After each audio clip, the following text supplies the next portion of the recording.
Happy finally Friday, everyone. It is Facebook Live time. We're doing it a little earlier this time, Zach. Yeah, because tomorrow morning we got some things going on. Yeah, that's right. And on top of that, I was up early this morning. I see Becky commenting. By the way, you give some great comments and appreciate all of your insight and all that stuff. And thanks for also sending those pictures and video. So I'm not going to be here for the later newscasts. I'm going to be taking some time off, but I will be probably here tomorrow morning with Josh Rugger again. Zach Gilday won't be here because you're getting ready for the mud run and you're working late tonight. So we can't, we gotta spread it out, spread the love. All right, let's take a look at what we've got going on, and we've got some storms that are going to be moving in tomorrow morning. Zach, here we go again. Another round. Here's the severe weather risk. This is valid from 3 a.m. to 7 a.m. And you're like, well, wait, I thought the storms are going to be after 7 a.m. Well, remember, this risk is only valid until 7 a.m. And then it switches to the day 2 convective outlook. And so you can see large hail possible, damaging winds, tornadoes, and flooding. Now, this will be a different weather event than what we saw this morning for the most part. There still will be linear potential for storms, but I think there's going to be a little more isolated activity, Zach. What's your thoughts on this? Yeah, I think so too. I think more clusters of storms tomorrow morning.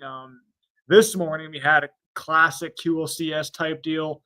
Line of storms coming through with the straight line winds and with the spin up tornadoes. But tomorrow, potentially we could see an isolated supercell that could produce a tornado. Yeah.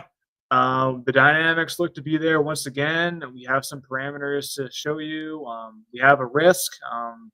It's a large It is that risk dew points have not gone down. The warm front is still north of us, so we are in the warm, moist air mass for sure. And he's saying sky cleared fast. Zachary did. Yeah, the morning was wild. It was wild. We knew it was going to be pretty rough, and I hope you were watching the stream last night because I was pretty concerned about tornadoes, and rightfully so. Look at what happened. And remember that tornado risk from yesterday, when you started off the morning, it was basically non-existent. So here is a look at the tornado risk for tomorrow. And this has some overlap because it has the tornadoes from today. There was a tornado in Wheaton, there was a tornado in Vian, and there was a tornado that was reported in Van Buren, as you know about. And that did quite a bit of damage. We had some drone video. We'll have some of that on 7 o'clock. But there's a look at the tornado risk. Now you're seeing, wow, very low. That's not a big deal. This is actually 2% above climatology. And really, we're right in the thick of severe weather. We actually should be starting to wind down, but instead it keeps getting active. So again, looking at that severe weather risk, all the threats are on the table. The timing for this is going to be between 3 a.m. to 7 a.m. And then it goes again as we continue into 7 a.m. to 11 a.m. I think 11 a.m. the storms are about to move out, and that's going to be the end of it. Let's take a look at the future radar because a lot of you want to see this. Can you show us the model and the dew points and the cap? So we know, first of all, the dew points are in place. We're going to take the camera off the screen. There may be a little bit of development possible, but I think this is overdone because it's already trying to develop storms, and that's not happening. So I think it's actually missing the location of the frontal boundary. And then as we go into overnight, look at what happens. An explosion of thunderstorms, including supercells out west. But our timing is going to be around 3 a.m. I think 3 a.m. is when we'll start to hear rumbles of thunder. We'll see some lightning, distant lightning from our weather bug network cameras. And then you're going to notice that 4 a.m. that starts rolling over the area. Now look at what's happening in northeast Oklahoma. Another QLCS developing. So that is going to drop east-southeastward, and then that's going to be moving into the river valley again. I haven't seen that one yet. Go back. This is a new model run. And that's 6 a.m. right there. A lot of storms. And then here is it's pretty similar to 7 what it a.m. last night. Yep. And then 8 a.m. So yeah, you get the idea. There will be storms. You can guarantee that. So thunderstorms are in the forecast. Now here's the computer model after 9 o'clock. You'll see storms in the river valley, and this is what we meant by till 11 o'clock. Northwest Arkansas probably won't see any additional storm activity. Still some rain, which will be interesting for the Pig Trail Mud Run. But you're going to see here Saturday that all those storms are moving out. So if you're wondering about the baseball game, absolutely A-OK. I don't think there's going to be any problems with Razorback baseball and the Super Regional. Notice some isolated storm activity Sunday, mainly to the south. And so we've got basically all the parameters, all the things in check that are going to be possible. If we look at the individual risks, Zach, we have all the threats that are on the table. And so it's going to be a noisy one again Saturday morning. And we're going to be on it. So we'll let you know when the storms happen. So here's a couple of tornadoes possible within that green shaded area. Large hail, damaging winds, all a possibility across the region. So, yeah, yay for baseball, no for storms. Hey, we got Tracy Perkins on there. Oh, I don't want to repeat it this morning. I hear you. So, Tracy, did you hear your shout out? Because we gave you an actual shout out. We said, Tracy, yep, that's true. I'm going to have to agree with that. Once we get through these storms tomorrow morning in the Pig Trail Mud Run, I'm going to be all about, on my birthday, the Super Regionals. You going on it? Oh, yeah. Got tickets. Nice. Got some tickets. We should show the graph model for tomorrow morning. I haven't looked at that in a while. It'll probably be 3 a.m. that it'll be blowing through here. Yeah. It probably will show it ending at 3 a.m. Let's see what we got here on the graph. So this is the 3-kilometer graph. Baseball hail, not baseball. That's funny. So, yeah, see, look, it's already got it at 130. I think that's too fast. But that does have a supercell, doesn't it? That is going to be interesting. Yeah, it's going to be a long night. So here's the deal. I've got this Pig Trail Mud Run that I'm doing, which I'm excited about. Don't get me wrong. It's for the Springdale Rotary. The problem is that if the weather doesn't cooperate, there's going to be delays in the race. But if you want to participate, you still have time to sign up so you can get muddy. Those are some familiar faces, Zach. Yeah. You got Callie, who is on the monkey bars. And then you got me that's climbing a wall and my wife that was sliding down. So here's a look at the 11th annual Pig Trail Mud Run. And then the first flight's at 8 a.m. if the weather cooperates. And we'll see if that comes true. I think there's going to be delays. I don't think it gets canceled entirely. But you want to do a mud run, 5K, 25 obstacles, by all means, man, go ahead and jump in and sign up. We'd love to have you for sure. Zach, you're doing it. Yep. Well, let's take you through some archive here real quick. This is what we had with archive radar from this morning. Now, remember, this is 7:31 to 7:49. This is what Tracy Perkins was having to deal with as these storms came through. Classic QLCS. Classic, right, Zach? You were mentioning that too. What makes it so classic? Well, we had a line coming through, and it was pretty clean cut. We knew there's 3 ingredients that we have to look for tornado potential. Number 1 has to be balanced, and that's what we're looking at right there, balanced line. Yep. And we need to have 0 to 3 kilometer bulk shear line normal. Yep. Which the line itself was almost parallel, but we had that surge, and that is the 3rd ingredient if you have a surge. Yep. And that made it line normal, and we had a spin up. A PDS mud forecast. We're gonna be slipping and sliding all over the place, man. Yeah, I'm pretty excited to see the course tomorrow, how muddy it's gonna be, because the past couple of years it's been a little bit dry. But I think it should be nice and muddy. Yeah, we're gonna end it here pretty soon, but she's wondering if we were live.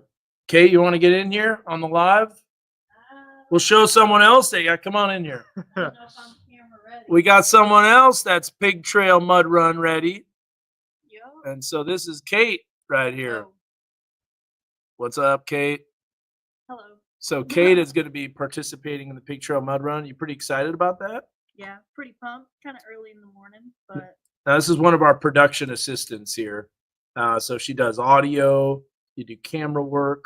Sometimes run prompter. Oh, you're doing the cams for the 7? Yep. So we're wondering probably, hey, we need to turn on the lights, right? No. We don't need that. All right. Okay. I want to show you this real quick. The storms that are popping up to the west. It's almost a repeat performance, Zach. Here's all the storms that are developing, and then over time that will just congeal into a massive cluster of storms and then drop southeast. And so the energy's there again.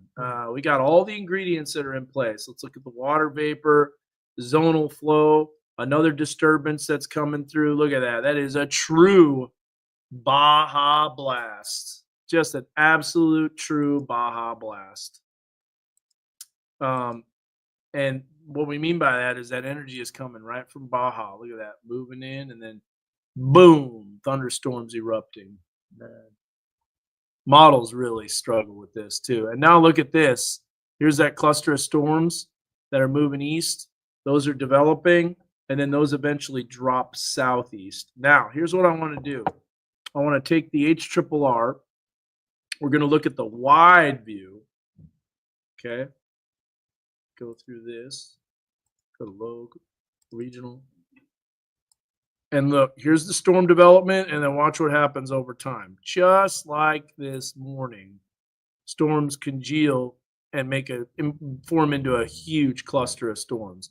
This is known as an MCS, mesoscale convective system, and that is going to move through, my friend. So who's going to get it in terms of thunderstorm activity? Pretty much the entire forecast area, Zach.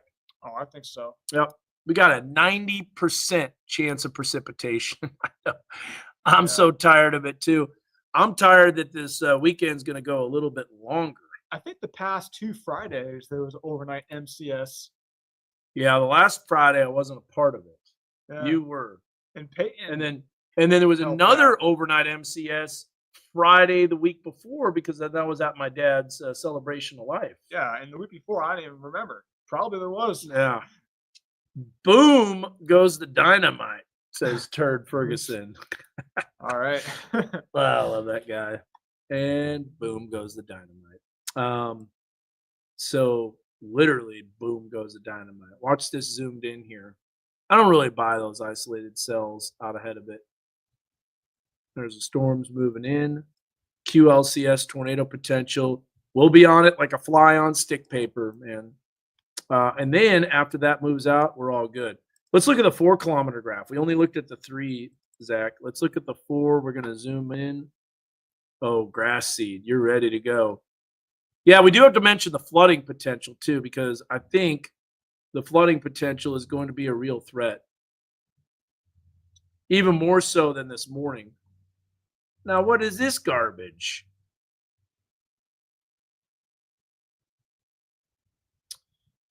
Yeah. Sunday. Not buying that. Nah, I'm not either. But it is at northerly flow. I think it has. Wait, is that like the front coming through? Maybe. Does the HRRR have that? I think that's too. I think that's too early. I think it's going to be more Sunday night into Monday morning. Oh, it doesn't even have that. Yeah, I think Sunday night to Monday morning. Yep. Yeah. All right, so if you're just joining in, this is what we've got. Only 5 more minutes, actually less, because the 7 o'clock news starts at 7 sharp. Yeah, we got about 5 minutes. So here we go. Quick recap. Ready? 3 a.m. to 7 a.m. First severe weather risk. All hazards will be possible. Please don't say that you didn't know that storms were likely tonight, because we're giving you the heads up right now. Now, after 7 a.m., the risk turns to this, which is the day 2. It almost looks like it doesn't even change.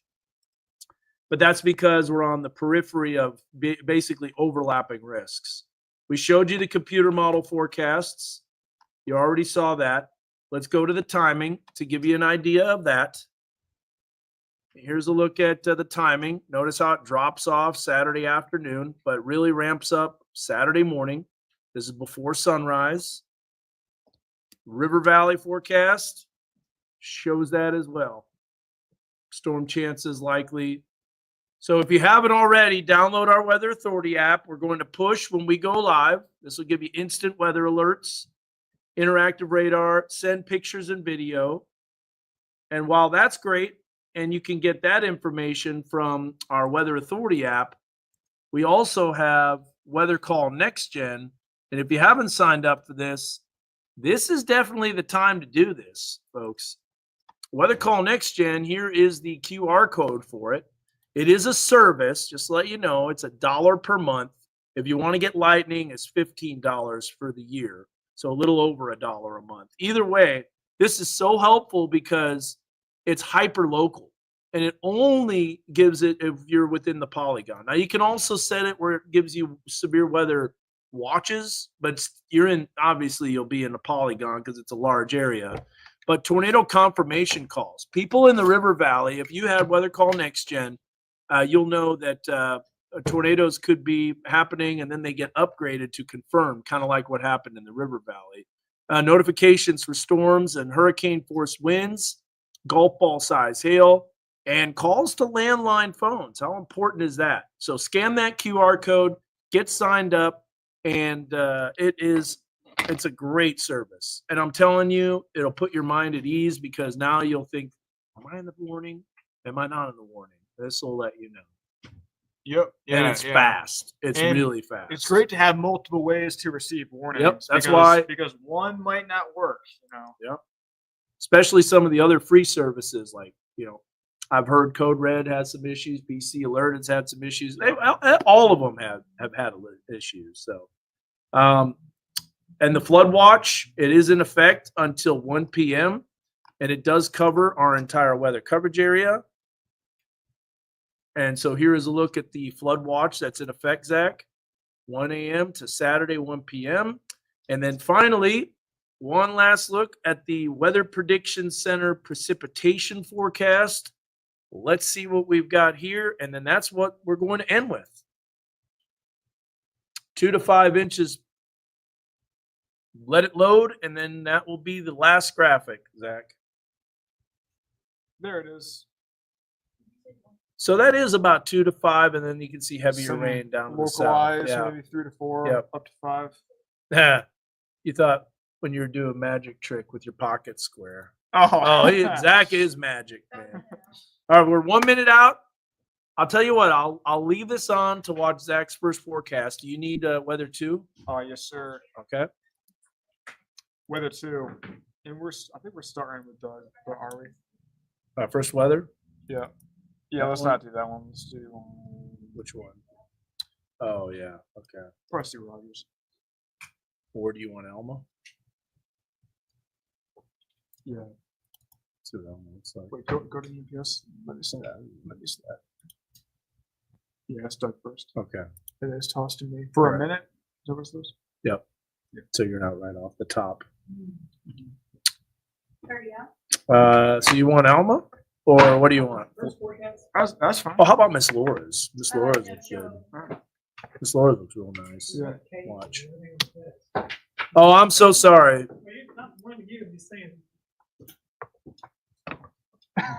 30 out. Oh, yeah. And you're off the top, too. Stand by. Get that off of there. Done. Stand by.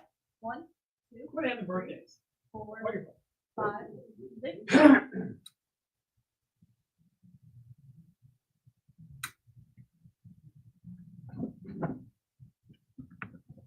Right, new details on the Benton County man and former police chief convicted of murder who escaped from the state prison. Was captured late this afternoon. Thanks for joining us here at 7 o'clock.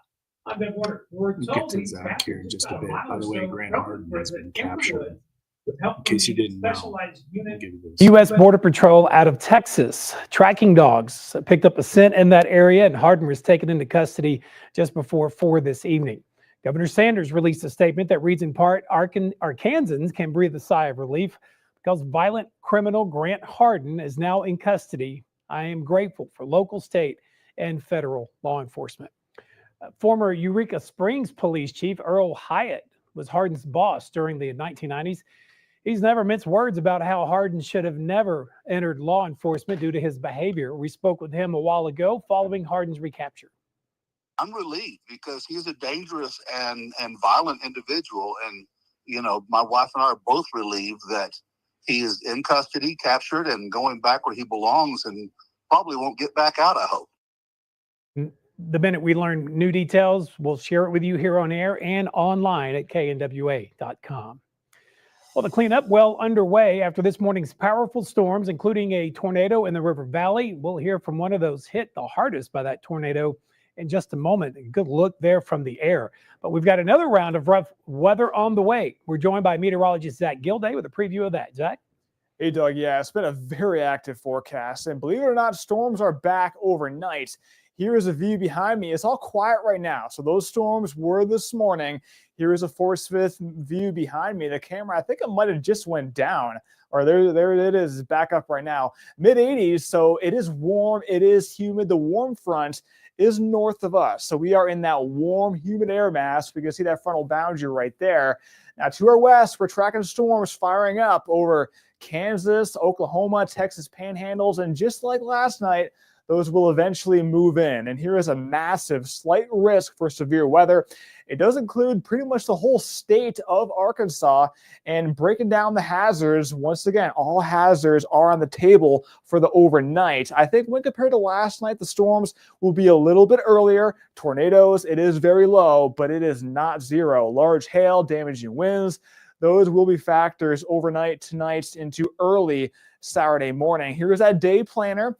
10 o'clock looks quiet, but 7 a.m., that looks pretty active. Noontime, I think by the afternoon, Doug, we should be winding down. And that's good news because we have some baseball games tomorrow afternoon. I think those should be good, hopefully. But then later on during the week, storms are back as active. We'll be watching it closely. Zach, one very important baseball game just down the street on the University of Arkansas campus. Well, storm damage in the River Valley from what's believed to be a morning tornado, widespread, particularly in a Van Buren neighborhood. At least 50 homes damaged during this 8 a.m. tornado, according to Crawford County Emergency Management. Roofs were ripped off and walls blown out. 2 were also injured. This is in the neighborhood directly south of Baptist Health. You don't think about all these tornadoes hitting you, and then it happens when it happens, and you never expect it. Just roofs off of buildings, wood everywhere, trees down. Everybody's walking around trying to get information, I guess. And tonight, many still remain without power. The American Red Cross has opened a shelter at the First Baptist Church on Main Street in Van Buren. You do not need an ID or proof of residency to enter. If you're needing any assistance, you're asked to call that number you see there on your screen, 1-800-RED-CROSS. You're also encouraged to download the free Red Cross Emergency app. You can receive real-time alerts, open shelter locations, and weather safety information in both English and Spanish. What's the secret? I had a great wife. Oh, absolutely gorgeous. Well, there you see it. An incredible moment for this Benton County World War II veteran earlier today. That's 100-year-old KB Smith of Bella Vista. He was at today's D-Day Remembrance Ceremony in Normandy. He talked at length with U.S. Defense Secretary Pete Hegseth and a never-ending number of our men and women in uniform and even some young children, as you saw there. And it was no doubt an honor for them to meet someone like KB, who has quite the story to share about his role in the Allied efforts back on D-Day. I had the honor to sit down with KB just days before he left for France. Tonight on The Good Stuff, a man who is now 100 years old, going on 30, has an amazing story to share, a life story that's being celebrated halfway around the world as he remembers those in uniform who gave theirs.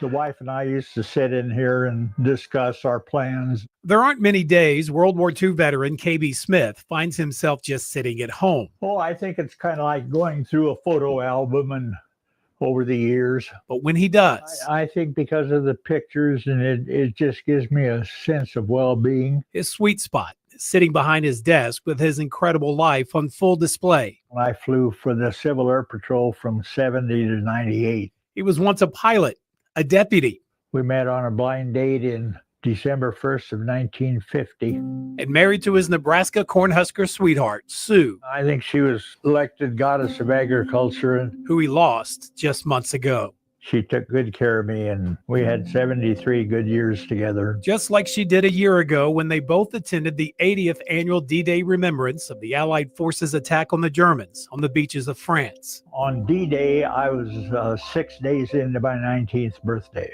After joining the Navy at just 17, he boarded the USS Satterley at 18, then led the attack against the Germans. Did you still find yourself in that picture? I'm clear to the back. Less than a week after turning 19 years young. We were the first warship to fire on the French coast up close. Real early, I could look out, opened up the hatch, and I looked out, and I could see the whole horizon, and just in dawn's real early light, and there was nothing but ships. I thought, I wonder what the Germans thought when they looked out their pillboxes and saw all those ships coming. The Satterley, along with the USS Arkansas and Texas, fired away at Germans in support of the Army's 2nd Ranger Battalion, faced with the near impossible mission of scaling the 100-foot cliffs at Omaha Beach. The real heroes were the ones that went up the cliff. It's an historic role he and his shipmates proudly shared through the years. And in 2015, I had a phone call, and it was John Seward from Wisconsin Rapids.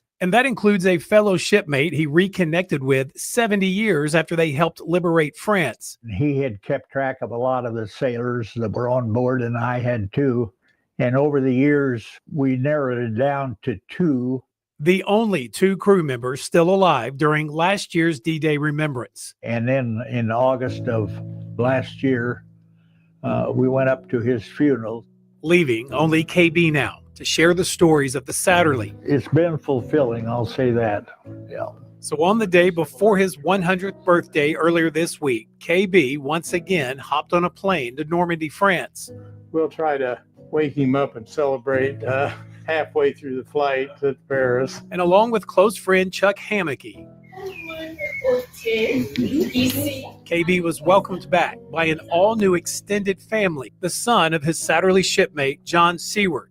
Patrick and his wife Deborah now live in Paris and invited their entire neighborhood to celebrate KB's birthday and his service to country, along with a well-deserved thank you for helping liberate theirs. All of us had a part in it, and some gave their lives, and there they are. And it sure gave me a warm feeling to have been a part of that, but I'll tell you, the tears came down my cheeks, and not ashamed to admit it. What a week for KB. Just know there will be a well-deserved birthday party for KB in Bella Vista once they return from that trip. We'll tell you all about it. And a big thanks to his friend Chuck, who has shared so much of KB from this trip. Here are just a few more images from today's 81st D-Day remembrance and the many, many people who visited with KB. KB, thank you again for your service. Also on this D-Day, 3 unclaimed veterans buried in the Fayetteville National Cemetery. Those blessings, as well as the Washington County Coroner's Office and the cemetery, worked together to make this happen. These veterans passed away with no known relatives. Burials were a way to honor those who served our country because they otherwise would not receive a burial. There are so many veterans in the world today that don't have biological family, or they're separated from their family, who's just left alone to die. And we step in and make sure that their remains are honored and taken care of. And 2 of the veterans served in the Army, and the 3rd served in the Navy. Well, it is almost time to meet our pet of the week. Straight ahead, we'll introduce you to Tater. How could you not love a pup named Tater? That's on the way. And it's a golf tournament for a good cause. We'll take you to the course in just a bit. First, though, let's get a preview of the forecast. The weekend's here, and Zach, it's not exactly super pretty. Yeah, people probably have plans, probably want to be on that golf course. Now, tomorrow morning, it won't be a good idea, but by the late morning, afternoon, it might be okay. Active forecast is still expected. We can see behind me a 7-day precipitation forecast, 2 to 5 inches of rain. are expected across the area coming up. All timeouts, the rain, the severe storm chances, and when will we see the breaks in the action, all that and more coming up in weather.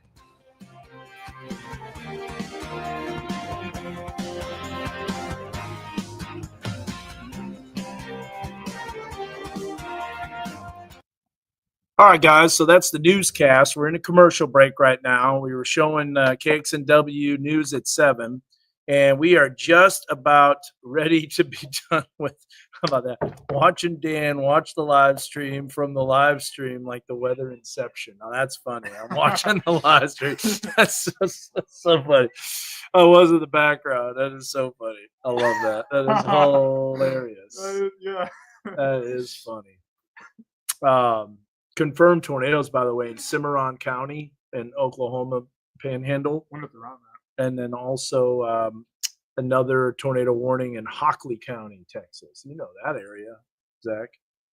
I am on weather 2 still. Yeah, weather 2. We're going to show Zach's weather, and then I'm going to shut this down. And I think it's movie night for the family. So I don't know what movie we're watching, but we're going to be doing something. But yes, and we don't have the rating on the tornado. I'm thinking EF1 for that Van Buren tornado.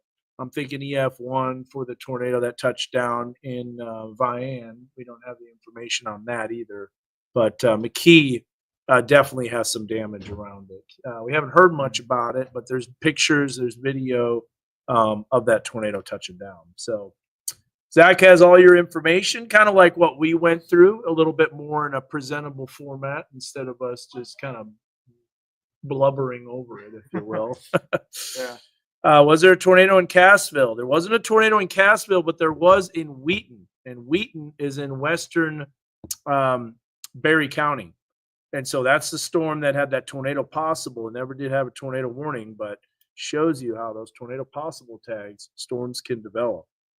Now, I've also got an edited version of this Van Buren Kisser FM camera, and man, you can really see the circulation ramping up on this thing. So I wish the camera didn't move around so much. That's one bummer about that. We were trying to get a good view, and it kind of moved around. Springdale wasn't too strong. I know Brendan Wilson said there was a lot of wind in Marble, and I believe that. Definitely 70 miles per hour winds. It had a considerable severe thunderstorm warning. I don't think the tornado threat is as high. I really don't, Taylor, but it's not zero. So we are going to be watching it. All right, guys, stand by for Zach's forecast on KXNW at 7 on KNWA. With meteorologist Zach Gilday, certified most accurate by WeatherRate.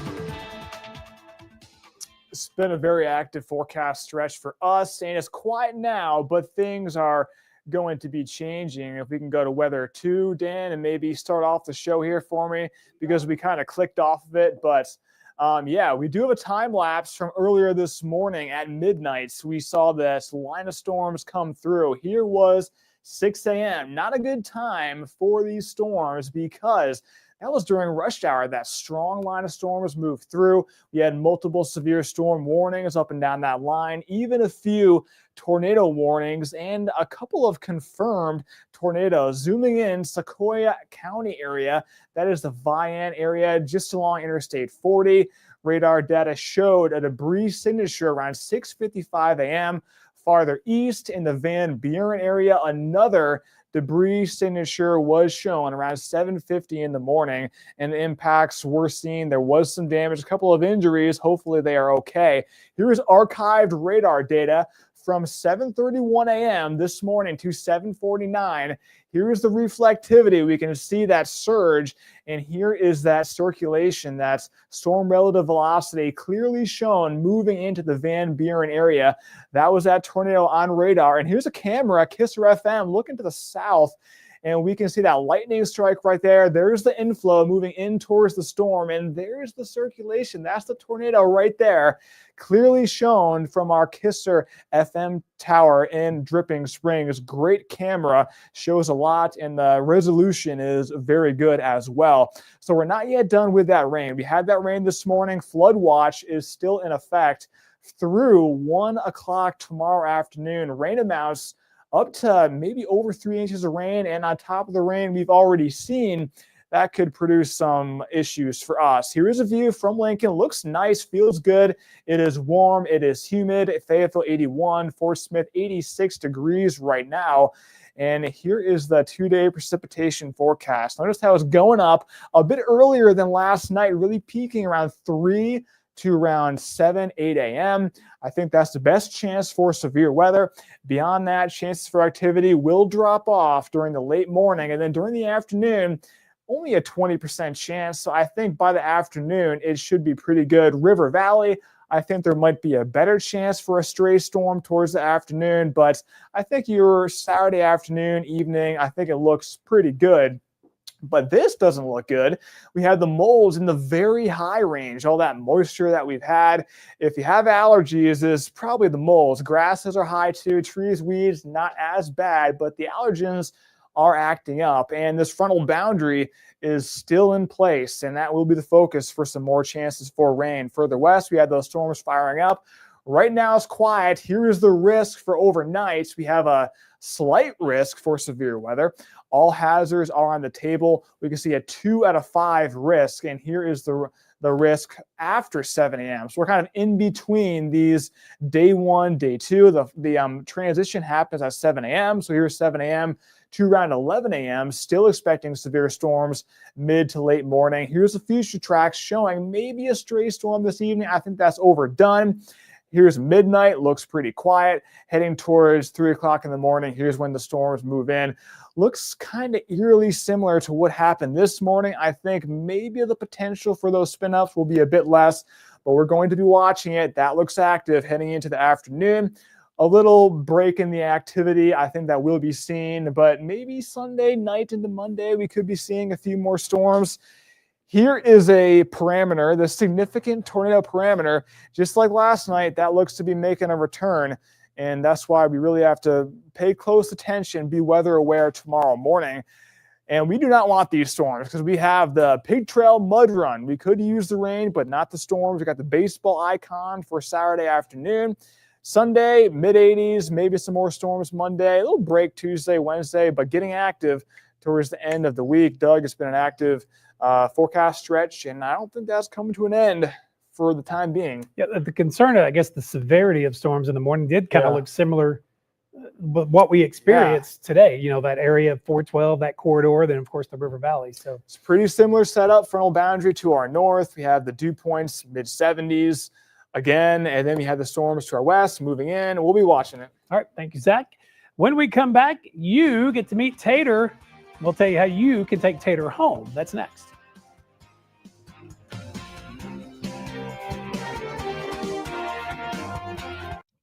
All right, guys, that's it for me. Zach, you still have the 9 and 10 o'clock newscast tonight. Zach was, obviously he was watching the radar. You were paying attention to the storms, but we had to give him a little bit of time off. So tomorrow morning, it's going to be Josh and I once again covering the storms, and then I'm headed out to the Pig Trail Mud Run. So Josh is going to take over, and then we'll see how all that goes because I'm emceeing that event. So a lot going on. Thank you so much for the birthday wishes. Tomorrow, June 7th, is my birthday, and a Hog victory against Tennessee wouldn't be a bad birthday present. So that'll be pretty cool. All right, Zach, what do you think about? Are you going to do a Facebook Live later on tonight, or do you think we'll cover this right now? And that's it. That's enough. I think I might do a quick one potentially. Okay. But I think for now, I think I'll probably end it here after the full weather. You just got the whole kit and caboodle. Yeah. But I really think it should be quiet through around midnight, 1 a.m. and then early tomorrow morning, 3, 4 a.m. That's when the storms are going to be ramping back up. We'll be watching it. Until then, I think we are going to sign off. We'll keep you updated. And we'll be back on if need be. Take care, guys. Thanks for watching. God bless. Have a wonderful, fantastic Finally Friday.